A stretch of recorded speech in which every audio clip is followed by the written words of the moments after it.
Sí, vale, ya está grabando. Listo, estás en tu cancha. Bienvenida, Lela, nuevamente a esta tu casa, Catalyst Sustainability Graduate School. Bien, te dejo con Alicia para que coordine las partes operativas de tu presentación. Vale, perfecto. Gracias, Miguel. Bueno, bienvenidos a todos al último webinar de esta sesión de hoy, que forma parte del Global Sustainability Program, organizado por Catalyst Sustainability Graduate School. El webinar constará de 30 minutos de ponencia y después 15 minutos de preguntas, así que si tenéis dudas a lo largo de la conferencia podéis escribirlas en el chat y al final de la sesión se intentarán resolver. Ahora profundizaremos en el tema de la sostenibilidad corporativa gracias a Lela Melón. Lela es profesora e investigadora en la Universidad Pompeu Fabra.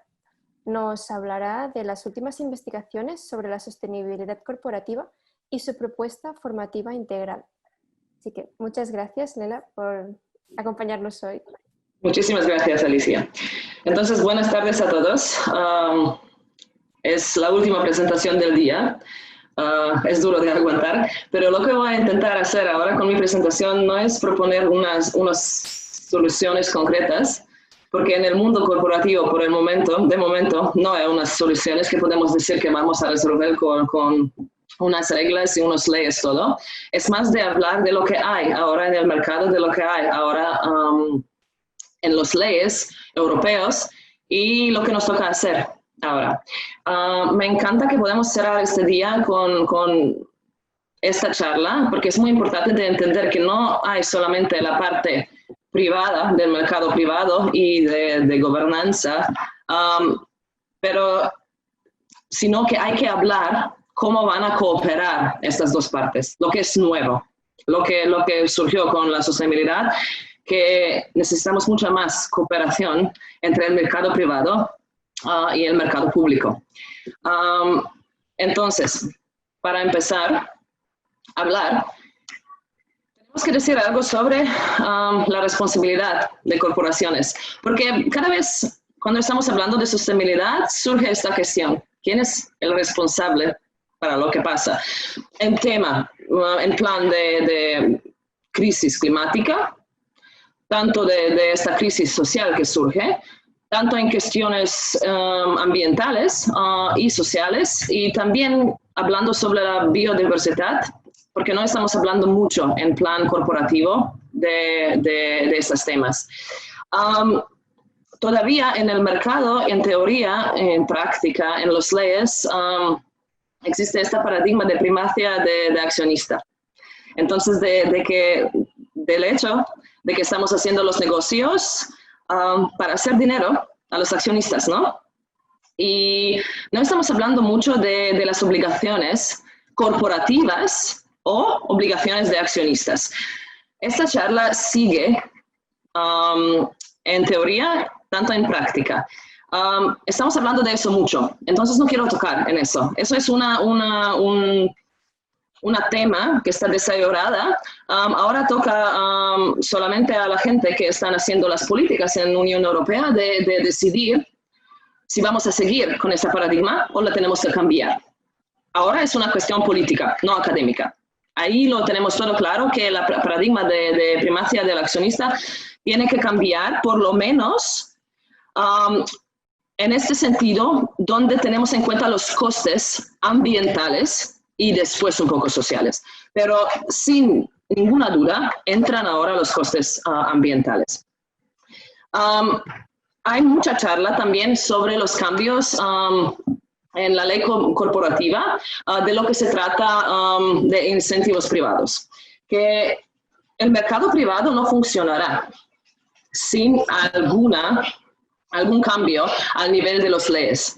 Entonces, lo que estamos viviendo ahora, que tenemos de una parte el B Corp, de otra parte empresas como Unilever, que hacen cosas por su propia cuenta, pero cuando juntamos todo ese efecto en el mercado, es muy pequeño para lograr las metas que tenemos en plan para afrontar el cambio climático y tal. Entonces necesitamos una gobernanza a un nivel más alto que junta todos esos esfuerzos en una manera coherente, más o menos. Eso sí que lo tenemos claro todos, en teoría y en práctica.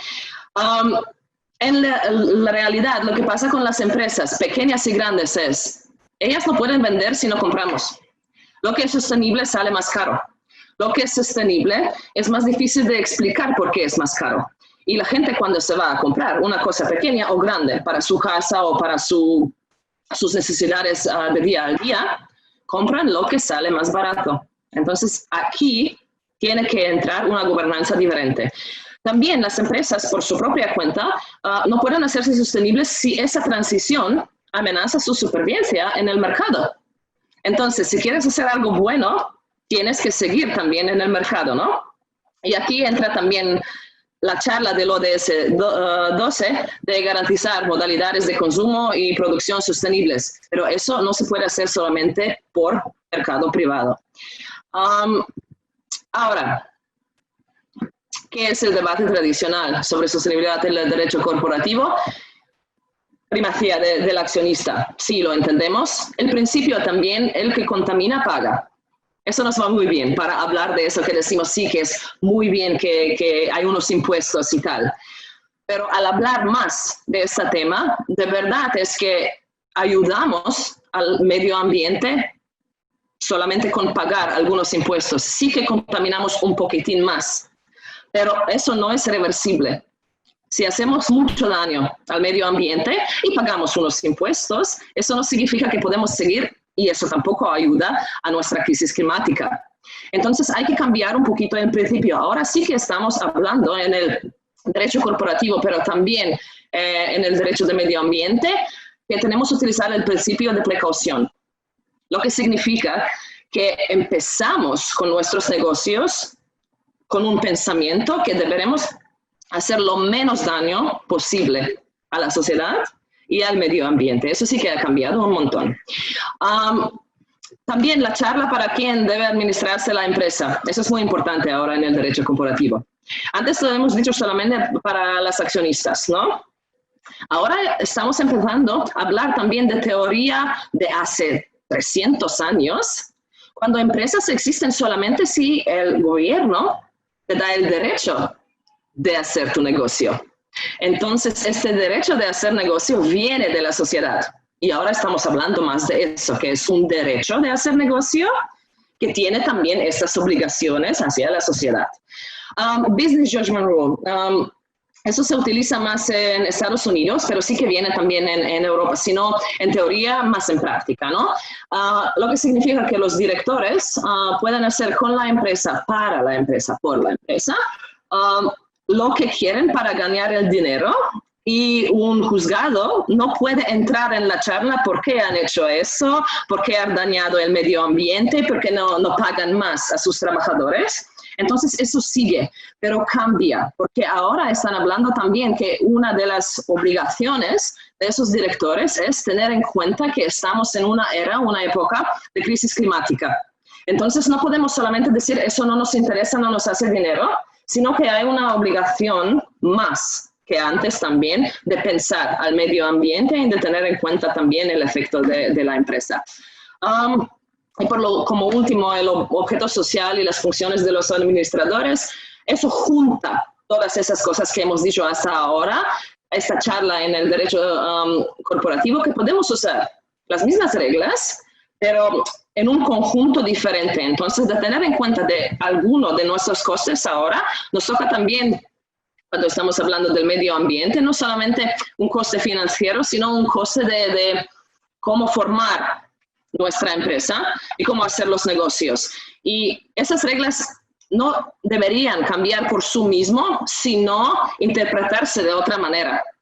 Entonces, que incorporamos también los costes sociales y los costes medioambientales y seguimos con teorías no iguales, pero muy parecidas a lo que era antes.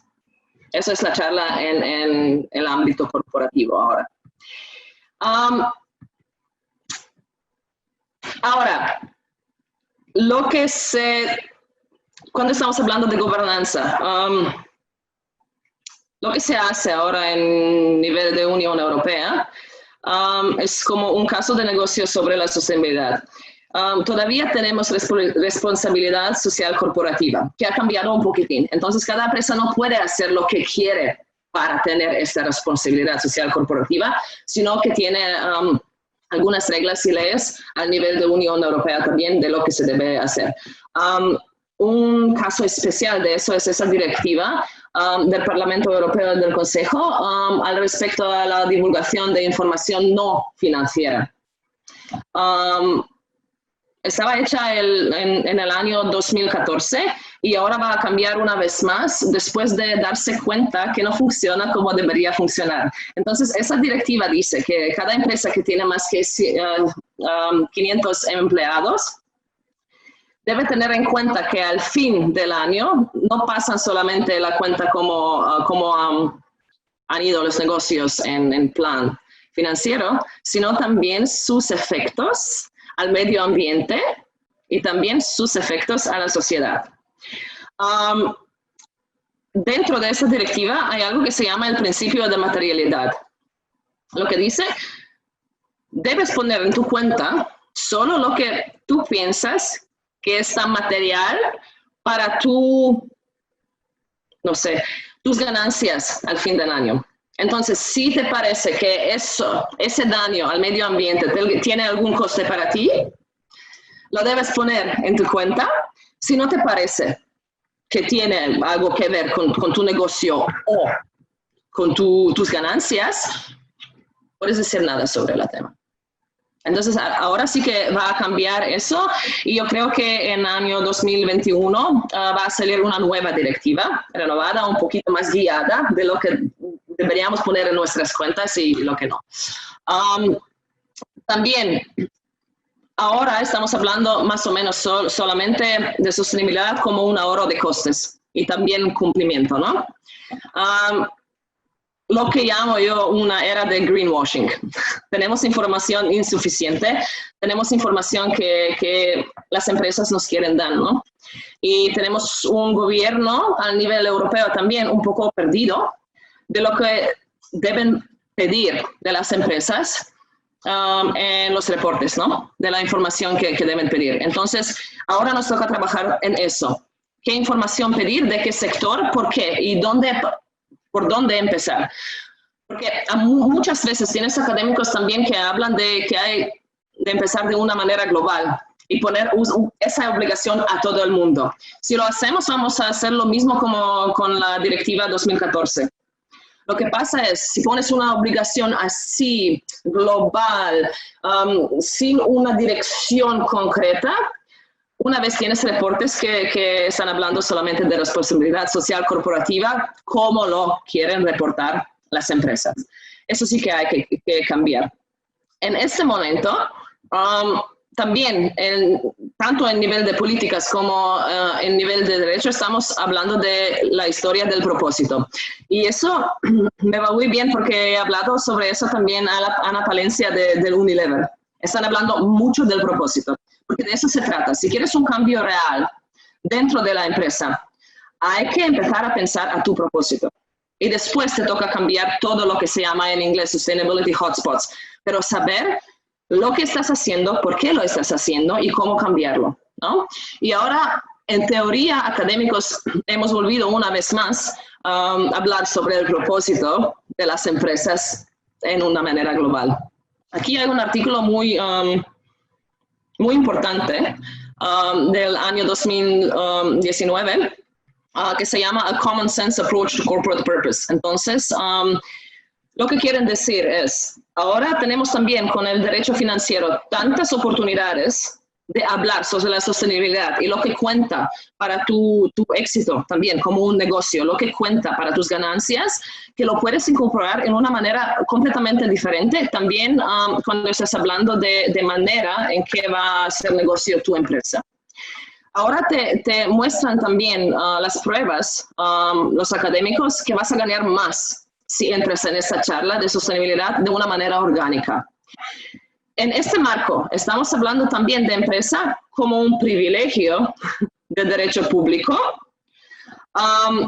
y no más como una empresa que tiene una finalidad casi independiente de la sociedad. Eso sí que va a cambiar una vez más. Eso es de tener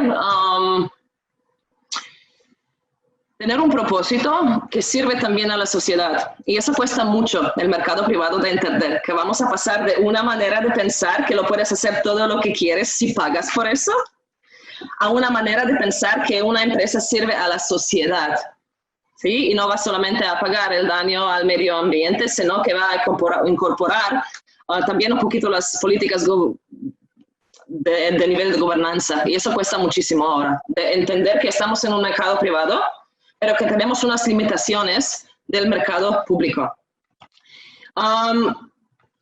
Ahora, el objetivo final todavía es la obtención de beneficios. Entonces, cuando estamos hablando de empresas sostenibles en este momento,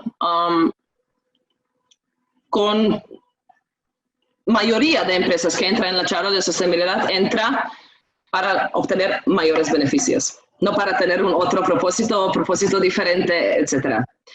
Y eso están intentando de cambiar a nivel político en Unión Europea, pero lo sabemos muy bien. Una política de Unión Europea no entra tan fácil en el mercado privado. Entonces, el mercado privado tiene que hacer algo también. Por eso he empezado esta charla con un pensamiento que ahora estamos en un punto donde tienen que trabajar juntos el mercado privado y también el mercado público. Y yo creo que nunca hasta ahora pasó algo así, que están hablando tanto la Comisión Europea como el mercado privado.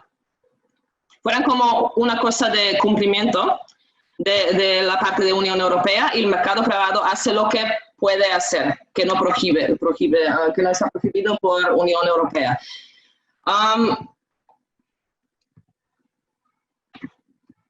Ahora, en este momento funciona más iniciativa privada en nivel global que regulamiento público. Tenemos un montón de llamadas de los actores del mercado privado para empujar hacia un cambio real. Había una convocatoria conjunta de 26 empresas ahora para tener una legislación de debida diligencia obligatoria en la Unión Europea. Y aquí entran empresas pedir Unión Europea para un cambio obligatorio. ¿Sí? Es algo que no pasó antes. Nunca hemos visto algo así, que el mercado privado te pide ayuda para, como se dice en inglés, un playing level field, que te pide ayuda y que te pide regulación para llegar hasta más sostenibilidad. Con el COVID, lo que pasó también es lo que se llama Green Recovery Alliance, pidiendo una estrategia de recuperación verde en toda la Unión Europea, centrada más o menos en la sostenibilidad. Y también las corporaciones de B Corp, que es como un nuevo tipo de negocio, equilibrando un propósito, las ganancias, obligado legalmente a considerar y hacer reportes sobre el impacto de sus decisiones en los trabajadores, clientes, medio ambiente y comunidad. Las empresas que entran en esta charla son empresas grandes. No son empresas pequeñas o medianas, empresas grandes, de Adidas, de H&M, de Nestlé, Inditex. Hay muchas también, hay muchas empresas españolas que han entrado en esta llamada. Un momento. Y ahora, ¿qué pasa con el liderazgo público? Tenemos también algunos ejemplos que no están directamente del derecho corporativo o de empresas, pero sí que nos muestran que algo no va en este momento en la Unión Europea en plan de liderazgo hacia la sostenibilidad. Cuando estamos hablando de la contratación pública sostenible, los números en la Unión Europea de verdad están graves. Hay unos 2 o 3% en Unión Europea de compra pública que está sostenible. Eso es decir, o green, verde, o sostenible en plan social. 2 o 3%. No estoy hablando de Cataluña porque Cataluña de verdad lo está haciendo muy bien y tiene casi toda la compra pública en un marco de sostenibilidad, de verdad. Sino medio ambiental, por otra parte social, que entran muchísimas cosas de compra pública sostenible. También cuando estamos hablando del enfoque de compra pública sostenible, te da un marco, Unión Europea, muy grande, que te dicen que lo puedes hacer y después te deja. Ni cómo hacerlo, si está bien. Tenemos tantas reglas de contratación pública que si te dicen sí que puedes comprar en una manera sostenible, te da miedo de hacerlo porque te pide una otra regla de hacerlo de una manera. Entonces no puedes pensar lo que es lo mejor por medio ambiente, sino también lo que es más barato, sino también lo que proviene de otros países también, sino también no puede tener certificación concreta, entonces de pedir un ISO, tienes que pedir un ISO o algo parecido. Entonces para la gente que están haciendo eso es muy difícil de hacerlo, entonces no lo tocas y dices voy a comprar lo que me sale más barato como antes y ya está. También si tienes el derecho de comprar en una manera sostenible, te da miedo en Unión Europea. También hay muy pocos cambios en los planes de estudio de la educación superior. Lo que estamos haciendo, y nosotros en la UPF, como vosotros en Catalyst, estamos añadiendo cosas, ¿no? Una asignatura más aquí, una asignatura más allá, pero si estás mirando el plan de enseñanza en una manera global, microeconomía es microeconomía, entonces entra la charla de costes, ganancias, ya está. El medio ambiente está fuera como una cosa que la miras, si la debes mirar o si la quieres mirar o si tienes ganas de saber algo sobre la sostenibilidad, pero no es como en un conjunto de teoría tradicional. Y eso cambia mucho porque estamos enseñando a la gente que después está trabajando como unos managers o directores y no saben cómo manejar un negocio en una manera sostenible, porque no nos estamos enseñando esto. También no hay coherencia de política para nada en nivel de Unión Europea. Tanto cuando estamos hablando de economía circular y derecho de la competencia, economía circular y protección del consumidor. Entonces, todo en este momento está adaptado en este sistema de que compras, se te rompe, tiras y una vez más. No hay nada más. Cuando estamos hablando de derecho de la competencia, eso influye mucho a las empresas que están intentando hacer las cosas más en un sentido de economía circular. Entonces, si empiezan a hablar, no sé, Unilever con Danone, que quieren hacer algo sobre embalaje en plástico, que quieren resolver algunas dudas, que quieren hacer un joint venture, no pueden hacerlo en este momento. Tampoco si está por sostenibilidad, porque entra la Comisión de Unión Europea y dice, eso no se puede hacer, están empresas grandes, no podéis cooperar así, hay que hacer las cosas separadas. Entonces influye mucho. Lo que se trata de economía circular y protección del consumidor, ¿qué tenemos como consumidores ahora? 2 años que puedes cambiar tu producto o repararlo por la empresa de donde lo has comprado. Nadie te garantiza que puedes comprarte un parte de tu producto y repararlo solo. No. Es como 2 años. Si no te funciona una máquina, muy importante, no sé, lavavajillas, es después de 2 años, o la reparas tú por tu propia cuenta o te compras otra. Y lo que pasa ahora en el mercado, porque no es sostenible, es que te sale más barato comprar una nueva que reparar una vieja. Y hay que cambiar también esas políticas de protección del consumidor, porque por este momento no sirve a sostenibilidad, sirve en este modo de pensamiento que compras, usas, tiras. Ahora, hablar un poquito sobre los pasos necesarios que podemos hacer. Como he dicho al principio de mi charla, no tengo unas soluciones concretas con unos leyes concretos porque eso no funciona. Sostenibilidad también cambia. Lo hemos visto lo que pasó con el COVID. El mercado cambia tan rápido, no solamente por el COVID y pandemia, sino también por el cambio climático y eso va a pasar más y más y más a menudo. Pero sí que podemos hablar sobre la dirección que tenemos que tomar en este momento.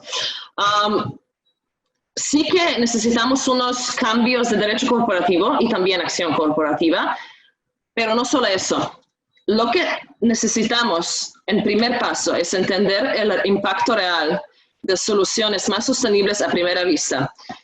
No hemos hablado mucho de eso, pero tampoco en mis clases, en mis asignaturas, en mis congresos. No entendemos el impacto de cambio de, no sé, pajitas de plástico hasta pajitas de papel. Ahora, por el momento, estamos pensando que estamos haciendo algo muy chulo, ¿no? Si cambiamos el plástico por papel. No es verdad. Cuando ves también el embalaje de la empresa L'Oréal, que lo quieren hacer bien, pero te dicen, vamos a pasar de plástico a cartón para todo nuestro embalaje de nuestros productos. ¿Cuánto papel tenemos que sacar por eso? ¿Cuántos árboles? Se tira, se puede reciclar. Si tienes una cremita en una botellita de cartón, eso no se puede reciclar porque tienes también un plástico dentro. Entonces, ahora no entendemos estos cambios que los llamamos mucho sostenibles, muy bien, mejor por el medio ambiente, pero no lo sabemos. No lo sabemos y nos faltan estudios para saberlo. También, si hacemos comercio en línea y no en tiendas físicas, va a ser mejor, ¿no? De un plan. Entonces, no utilizamos tanto espacio, no utilizamos tanta energía, no sé qué. Pero después, solamente de hablar del Amazon, disculpa, pero Amazon y el embalaje que va con eso, un cartón cuando pides, no sé, un shampoo de este tamaño y te llega un cartón de este tamaño lleno del plástico, algo no va aquí. Entonces, hay que empezar a hablar también de eso, cómo reaccionar a ese cambio de tienda física hasta comercio en línea y cómo gestionarlo también con los leyes, porque el mercado no va a cambiar por su propia cuenta. También envases de plástico y envases de cartón. La misma charla que lo de L'Oréal. Sí, muy bien, entonces no tenemos más plástico si no utilizamos estos envases, pero de otra parte, ¿cuánto cartón debemos que sacar y no podemos reciclarlo? ¿No? Y entender lo que nos cuesta entender es que es muy bien reciclar, ¿vale? Entonces, si lo hagas, hazlo muy bien, yo también. Pero la cultura del reciclaje no es economía circular. Y eso la gente no entiende. Tampoco mis estudiantes, tampoco algunos académicos. No se trata de reciclar, sino se trata de no tirar nada. Tampoco para el reciclaje, de reutilizar. ¿Vale? Entonces, pues, tengo aquí una presentación que es de verdad, no se tira el embalaje, es para reutilizarlo.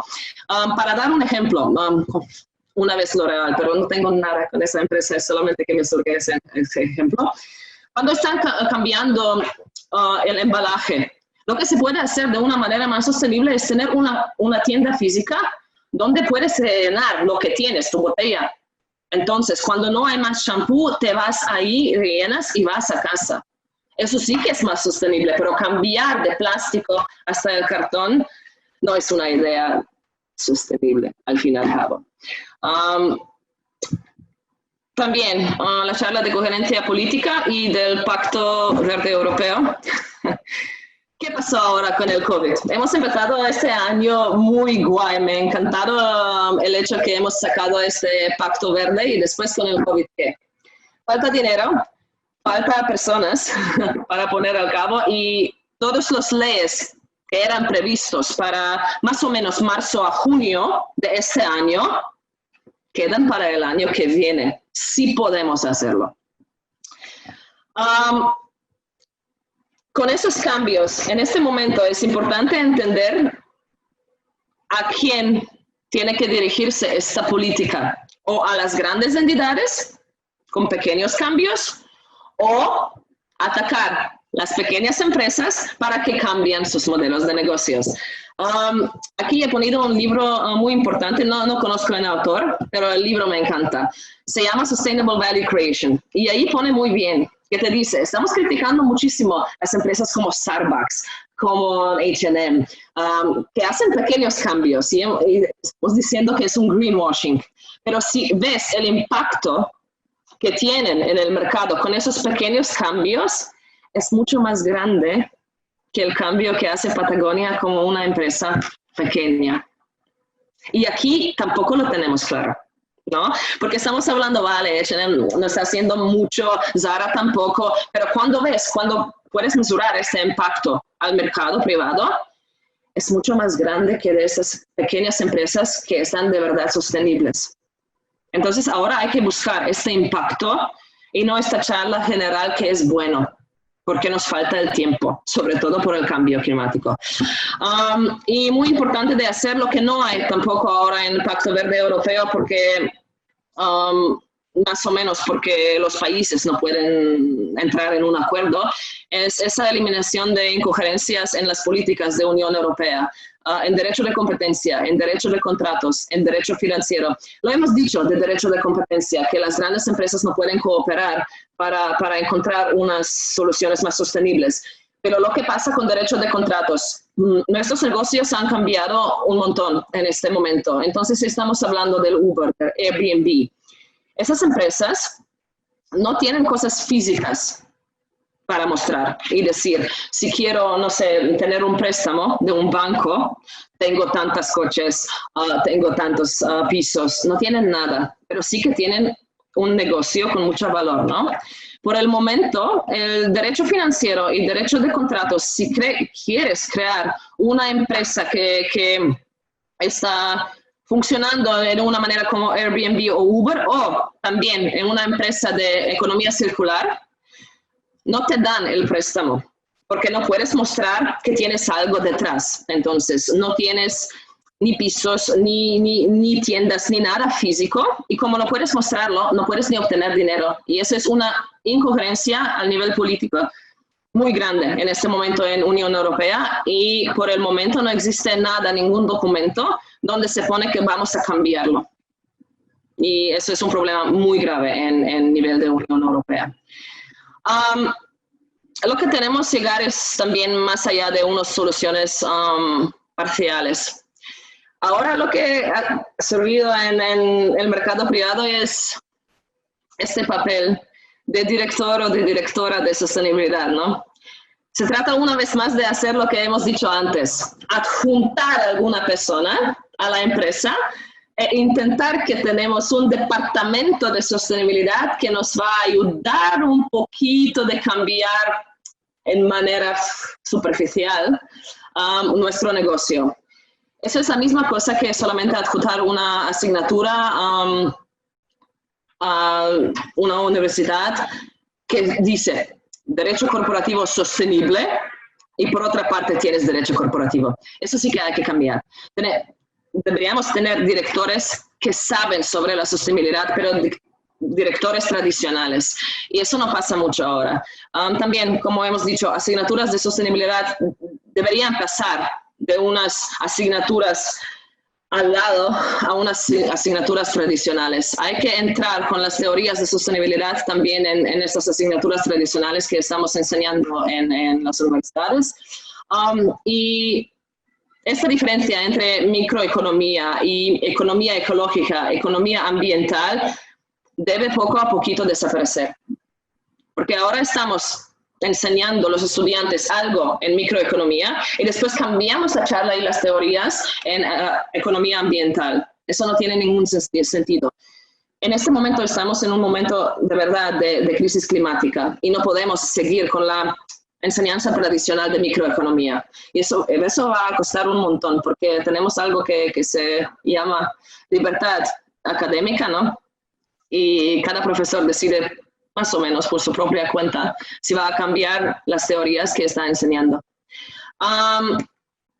Lo que debe desaparecer también es sostenibilidad como ejercicio de mitigación de riesgos. Eso no tiene nada que ver con el propósito, es cumplimiento una vez más. Entonces, cuando estamos hablando ahora con las empresas sobre la sostenibilidad, se trata más o menos de hablar si podemos evitar riesgos y ganar más dinero. El propósito debe cambiar. Un cambio orgánico. Necesitamos un cambio holístico orgánico y no de hablar más de doing well by doing good. No buscar esas ganancias porque las verdaderas ganancias de sostenibilidad vienen en un año, 2, 3, no inmediatamente.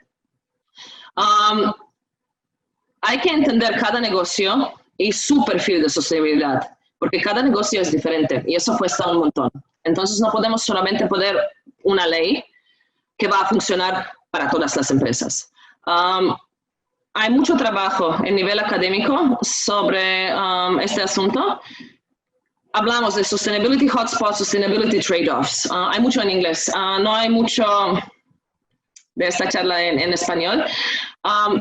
Pero sí que estamos hablando mucho más allá de esas ganancias. Y aquí tengo también un artículo muy potente, quería compartir con vosotros, que están hablando cómo se puede transformar un negocio ahora con las pruebas que tenemos sobre las ganancias que tienes y beneficios que tienes en una manera global si estás haciendo tus reportes también sobre el impacto ambiental y social. Y lo que toca también es, hay que integrar la sostenibilidad en la estrategia de negocios como siempre. Entonces no se trata solamente de poner un director o directora de sostenibilidad y cambiar un poquito, pero necesitamos que entender muy bien nuestro negocio, el impacto que tiene al medio ambiente y también a nivel social, e integrarlo con los directores que ya existen, no con un nuevo director de sostenibilidad. ¿Qué más?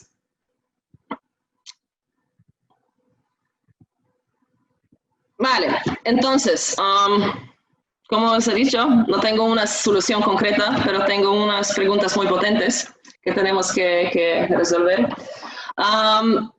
Tenemos unos ponentes muy importantes en el congreso que viene, la semana que viene, en nivel global. Entonces, la gente que no está pensando sobre la sostenibilidad de una manera tradicional, sino la gente que saben preguntar las cuestiones más difíciles en este momento, también a la gente de la Comisión de Unión Europea y tal. Entonces, si os interesa, os podéis apuntar a este congreso. Va a ser un congreso virtual, como lo hacemos ahora con el Catalyst, porque nos toca, ¿no?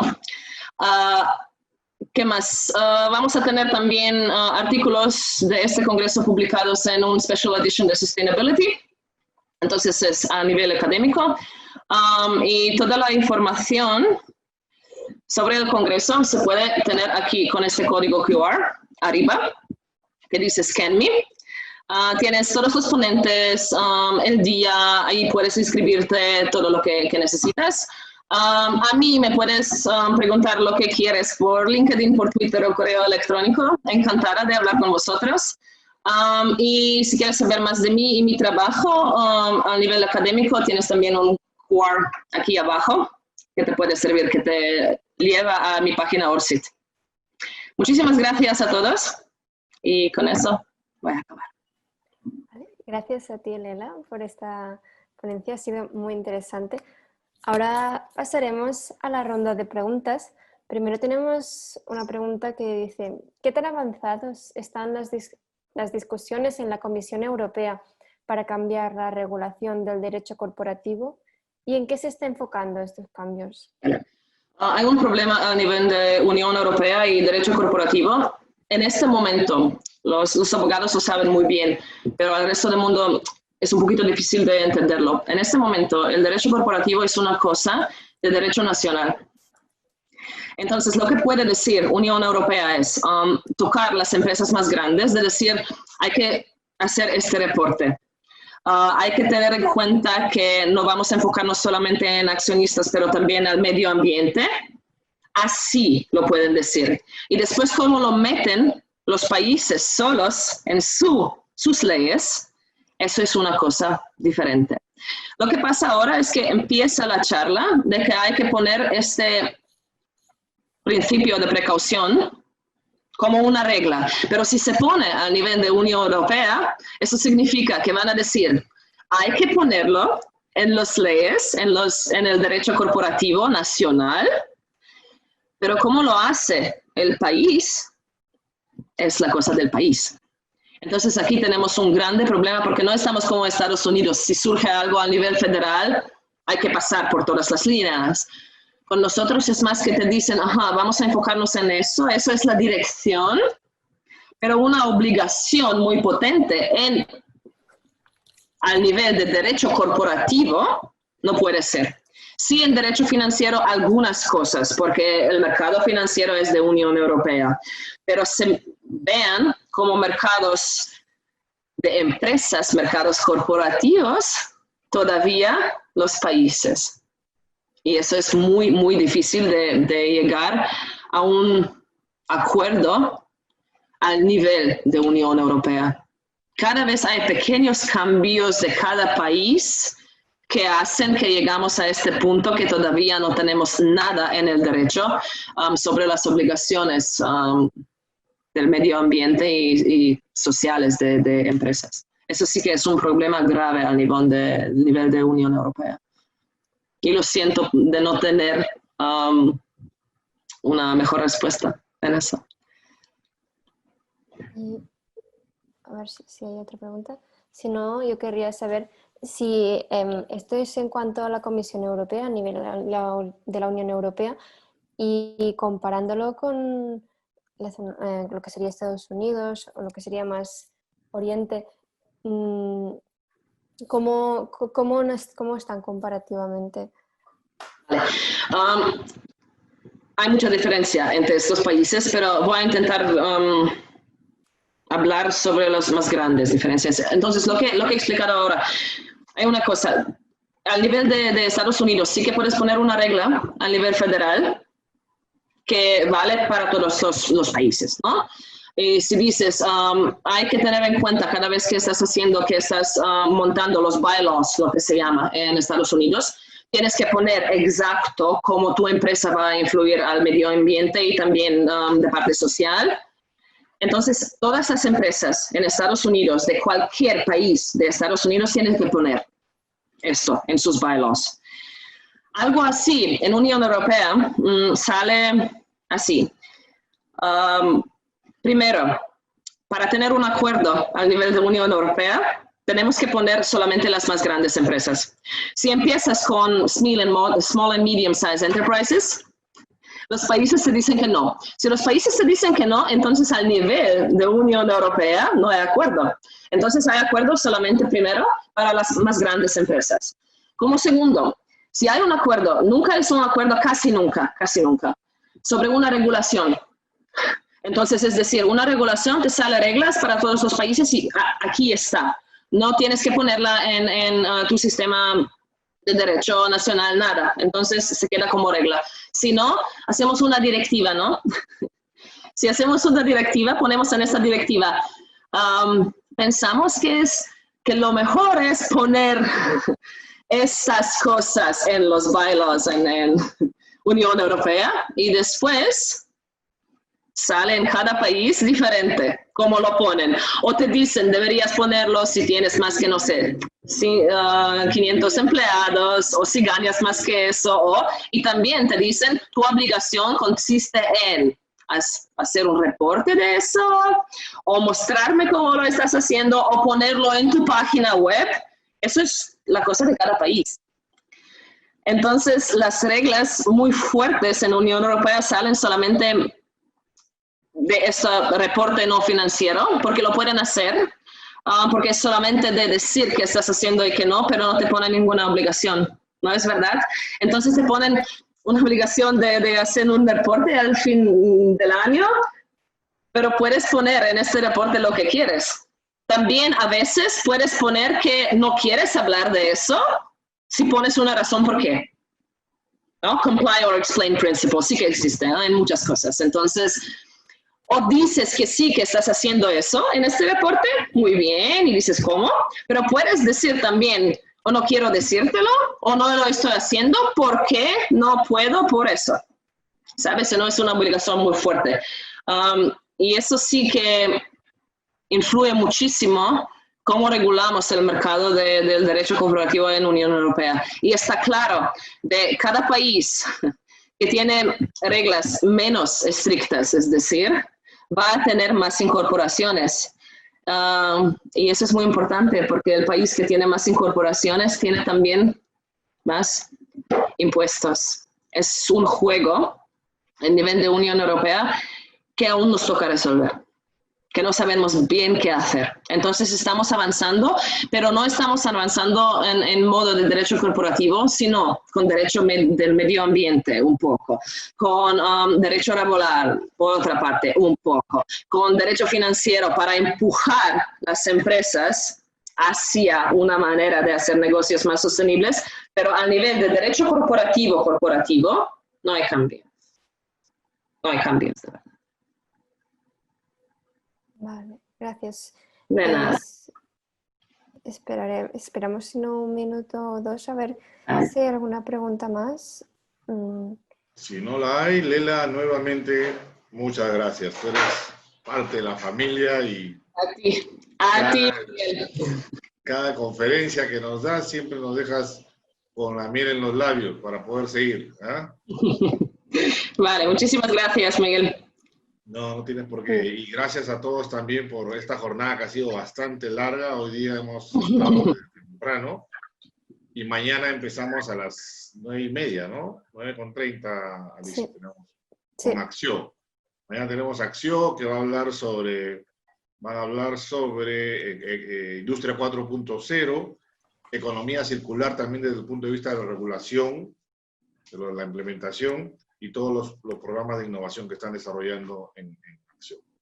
Bien, por mi parte, la jornada la doy por concluido hoy día. No sé, Alicia, si tienes algo. No, ya está. Simplemente unirme al agradecimiento que te ha dicho Miguel, Lela. Muchas gracias. Muchísimas gracias a ti. Hasta luego. Hasta luego. Gracias, cuídense. Gracias a todos. Qué gusto ver